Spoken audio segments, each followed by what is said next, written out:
जानते कि मेरे लिए क्या अच्छा है, मेरे लिए क्या बुरा है, मात्र बस भोग भोगते रहते हैं, ना करने वाले कार्य भी करते रहते हैं।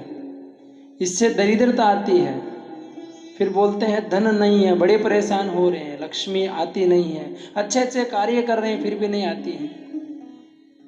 इसलिए हमेशा व्यक्ति को यदि संपत्ति प्राप्त करना है, अच्छा यौवन प्राप्त करना है, अच्छा जीवन जीना है, तो संध्या के समय 4 कार्य भूलकर भी नहीं करना चाहिए। आज व्यक्ति संध्या के समय जानबूझकर ये 4 कार्य करते हैं, क्योंकि नीति पढ़ते नहीं है, शास्त्र जानते नहीं है, कथा श्रवण करते नहीं है और साधुओं की संगति करते नहीं है, इसलिए हमेशा दरिद्रता रहती है। संध्या काल के समय 4 कार्य भूल के भी नहीं करना चाहिए। चत्वारि खलु कर्माणि संध्या काले विवर्जयेत्, आहारम मैथुनम निद्राम स्वाध्याय च मरणम ध्रुवम। इस श्लोक में अंत में कहा गया है कि च मरणम ध्रुवम, यदि ये 4 कार्य करता है तो व्यक्ति की मृत्यु संभव है, निश्चित उसकी मृत्यु होगी। धन नहीं रहेगा उसके पास, अच्छा यौवन नहीं रहेगा, दरिद्र होके यहाँ वहाँ भटकेगा। ये संध्या काले 4 कार्य करते हैं, तो इसलिए 4 कार्य कभी नहीं करना चाहिए। शाम के समय बचना चाहिए हमेशा, जितना हो सके उतना। यदि करेंगे तो मृत्यु को प्राप्त हो जाएंगे। आहारम, संध्या के समय आहार भोजन नहीं करना चाहिए। यदि कोई संध्या के समय भोजन करता है तो आहार जायते व्याधि, भोजन करने से रोग उत्पन्न होते हैं शरीर में। संध्या के समय कभी भोजन नहीं करना चाहिए। संध्या का जो समय होता है सूर्यास्त से ठीक 1 घंटा पहले का समय होता है, उसको संध्या का समय बोलते हैं। संध्या गोधूली वेला भी उसको बोलते हैं। इसलिए कभी भी इस संध्या के समय ये 4 कार्य भूलकर भी नहीं करना चाहिए। पहला कार्य आहारम, आहार नहीं खाना चाहिए, भोजन ग्रहण नहीं करना चाहिए। भोजन करोगे तो रोग आएंगे, रोग आने से दरिद्रता भी आएगी, फिर धन नहीं रहेगा, अस्पताल में जाकर धन खर्च हो जाएगा और अंत में मृत्यु को प्राप्त होगे। इसलिए भूलकर भी संध्या के समय भोजन नहीं करना चाहिए। दूसरा है मैथुनम, संध्या के समय भूलकर भी मैथुन नहीं करना चाहिए। यदि मैथुन करते हैं तो मैथुनम कुल नाशनम, वह पूरे कुल का विनाश कर देता है।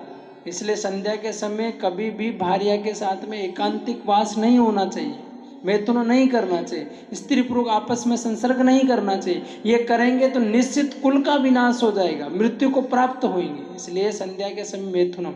अब जानते हैं ये अदिति अपने पति कश्यप जी से बहुत विनय करती है कि मुझे आपके साथ में संग करना है। बहुत समझाते हैं कि योग्य समय नहीं है, संध्या के समय है, और इस समय संध्या के समय में शिव जी अपने अनुचरों भूत प्रेत पिशाच के साथ में घूमते हैं। इस समय मैथुनम करेंगे, मैथुनम होगा तो निश्चित एक असुर बालक की प्राप्ति होगी जो पूरे कुल का नाश करेगा। बोला फिर भी कामात और आराम न भय न लज्जा, काम के आतुर होकर बार बार इन कश्यप ऋषि से प्रार्थना करने पर कश्यप ऋषि ने संध्या के समय संग किया और उससे बड़े 2 विकराल असुर उत्पन्न हुए जो पूरे कुल का विनाश किए, कुल को मृत्यु की ओर ढकेल दिए। हिरणाक्ष और हिरण्यकशिपु बड़े घमासान असुर थे ये। इसलिए संध्या के समय मैथुन नहीं करना चाहिए। वर्जयेत, मैथुन करोगे तो कुल नाशनम, कुल का नाश हो जाएगा। इसलिए संध्या के समय भूलकर भी मैथुन नहीं करना है। निद्रायाम, संध्या के समय कभी भी सोना नहीं है। आजकल 80% औरतें और बच्चे यही कार्य करते हैं, इवन पुरुष भी यही कार्य करते हैं। जानबूझकर 4, साढ़े 4, 5 बजे आएंगे, सो जाएंगे, फिर 8, साढ़े 7, 8 बजे तक सोते रहते हैं।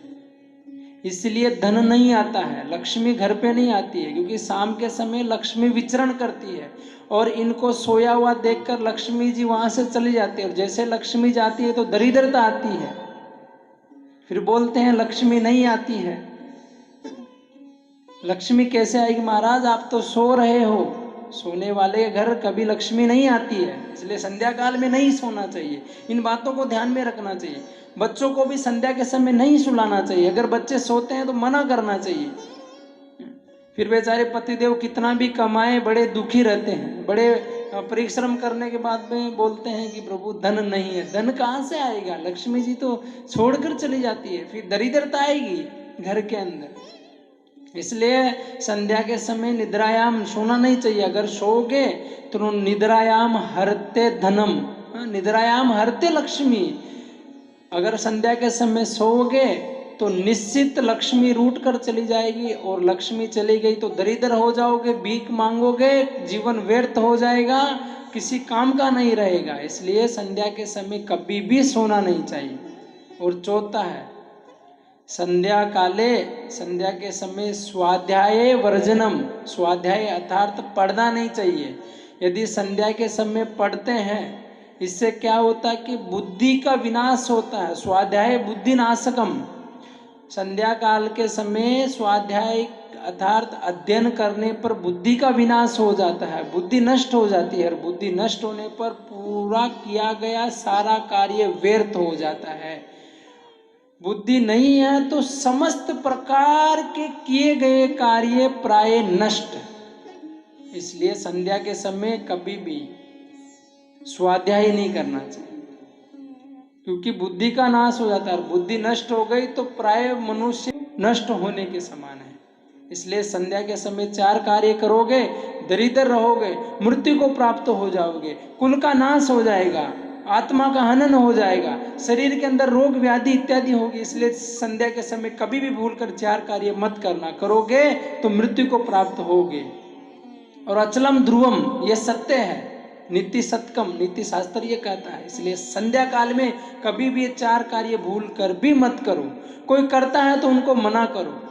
यदि हमारे घर पे कोई सोता है तो मना करो। मैथुन के समय मना कर देना चाहिए कि उचित समय नहीं है, आहार नहीं करना चाहिए। बच्चों को मना कर देना चाहिए, स्वयं भी नहीं करना चाहिए। माता पिता करेंगे तो यदि आचरति श्रेष्ठ, बड़े लोग करेंगे तो छोटे लोग वैसा ही अनुकरण करेंगे। इसलिए हमेशा बड़ों को ध्यान में रखना चाहिए। सारी चीजें ये कार्य करोगे तो जीवन सुख शांति समृद्धि पूर्वक व्यतीत होगा। हमेशा धन धनाढ्य परिवार में रहोगे, लोग इज्जत करेंगे, मानेंगे कि ये कुछ है। इसलिए हमेशा इन सारी चीजों का पालन करो।